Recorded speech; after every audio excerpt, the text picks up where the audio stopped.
akkum ta'u goggooneet wal gargaara jennee turre hin baay'attan warri fikiriin irraa siin qabe. Kuma tokko akkas guttu miti. Ajuuko agilaasii raachuu keef dagatti cabsitee foon haadha ko. Oromoon galaanaa hunduma isaanii fuudheen. Nayyaala foon haadha ko. Dubartoonni keenya maata saqaayyoo fikiriidha.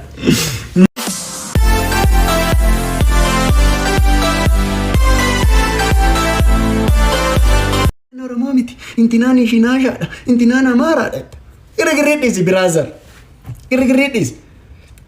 Amma moo maaltu na aarsaa jira seetan. Foon haadha ko ila.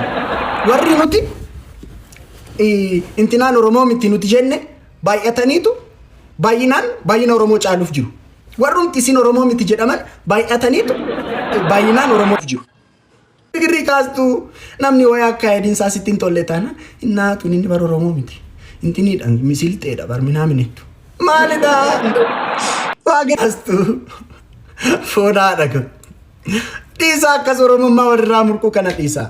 Namnumti isin intinaan Oromoo miti jettan baay'ataniitu baay'ina Oromoo caalan. Gudidha barisiin bira foon haadha ko. Maalooyyaa? Akkami intinaan bichaggiroo ko akkamittiin akkam goonaan akkamittiin akkam goonaan akkamittiin akkam goonaan. Akkamittiin akkam goonaan akkamittiin akka Oromoo akkamittiin akkam goona qoy maaloo bas gaabeer. Batalee maqaa walla balleessii kana dhiistanii garmaamu tolu. Akkamittiin akkam goona maaloo bas gaabeer. Artistoonni keenya garuu waan baay'ee nutti manbar ilaalanii dhumaa dubbiin isaaniitti toluu dhiisnaan dhumaa arganii. Akkamittiin akkam goonaan akkamittiin akkam goonaan akkamittiin akkam goonaan jedhan bara. Ajuuko agilaasii raachuu keef bagatti cabsitee foon haadha ko. Garmaamu tola foon haadha ko. Raachuu ani fikiriin na qabee sirraa itti tokko. Ani maal godhu shin baay'attanii. Almost barkuma tokko guutuuf jirtu warri narraa fikiriin isin qabu. Baay'atta. Mal aku malle bak akum tau ko gonele wal gargaara inni turre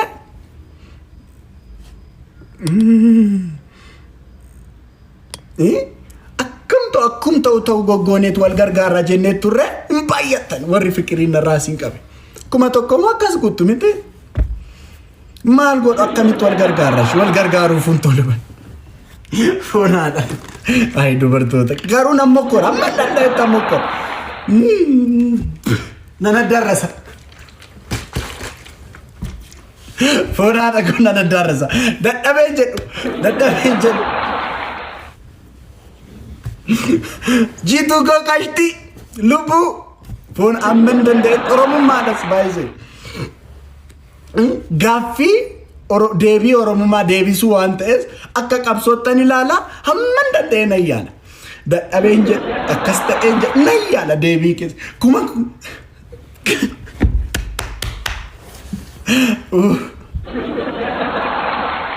Oromoon galaanaa hunduma isaanii fuudheen. Nayyaala foon haadha ko. Dubartoonni keenya maata saqaayyoo fikiriidha. Of ciccirtaa lakke guyyaa tokko intiniin isinii godha. Mangistii bira deemeen investimentiidhaan lafa gaafadheen yoo naa kenne mangistiin lafa guddaan gaafadhaa. Yoo mangistiin lafa naa kenne lafa sanarratti mana qorqorroo guddaan ijaara. Achi kifilii godha. Amma kifilii kuma tokkotti. Investimentiidha yookaan dubartoota keenya gargaaruudha. Kifilii godha. Kifiloota immoo walittan sissiqsa ishee tokko irraa ba'ee yeroon tokko galu akka narri fagaanne.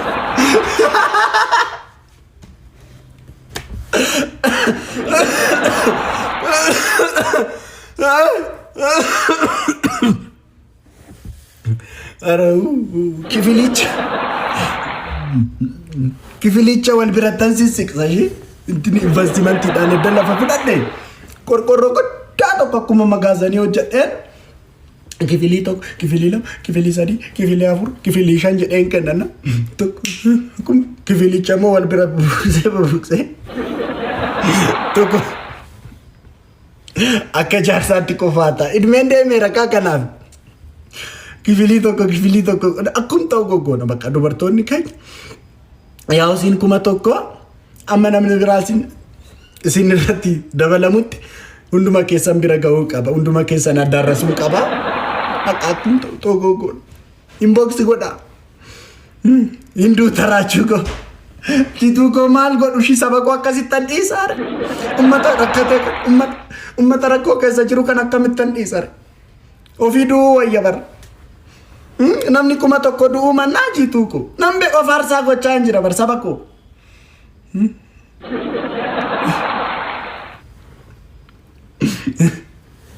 ni duuta dhiisii lakkii beeka gatii oromummaaf kaffalamaa jirudha. Gati ummata kiyyaaf kaffalamaa jirudha.